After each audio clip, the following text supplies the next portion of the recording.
গ্রীষ্মের ছায়া, গাছের বৈজ্ঞানিক শীতলতা।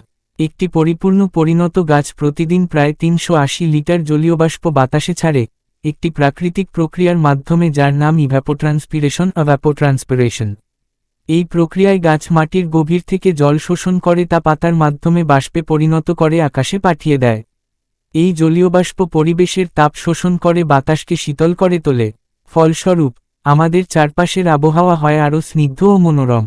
বরকলি ল্যাব এবং মার্কিন পরিবেশ সংরক্ষণ সংস্থার এক সমীক্ষায় উল্লেখ করা হয়েছে যে একটি একক গাছের শীতলীকরণ ক্ষমতা ৫ থেকে ৮টি এয়ার কন্ডিশনার একসঙ্গে ২০ ঘন্টা চালানোর সমান। কিন্তু পার্থক্য হল, এই প্রাকৃতিক এয়ার কন্ডিশনার নিঃশব্দে, দায়িত্বশীলভাবে এবং একটিও বৈদ্যুতিক ইউনিট খরচ না করে কাজ করে যায়। এটি কোনো শব্দদূষণ ঘটায় না, বিদ্যুৎ অপচয় করে না এবং পরিবেশের ক্ষতি তো নয়ই, বরং উপকারী করে। আজকের দিনে তাপদ্বীপ প্রভাব আরবান হিট আইল্যান্ড এফেক্ট শহরাঞ্চলে একটি গুরুতর সমস্যা হয়ে দাঁড়িয়েছে। কংক্রিট, পিচ এবং অন্যান্য কৃত্রিম পদার্থ সূর্যের তাপ শোষণ করে শহরকে আরও গরম করে তোলে। এই পরিস্থিতি মোকাবিলায় গাছ রোপণ একটি সহজ কিন্তু অত্যন্ত কার্যকর উপায়।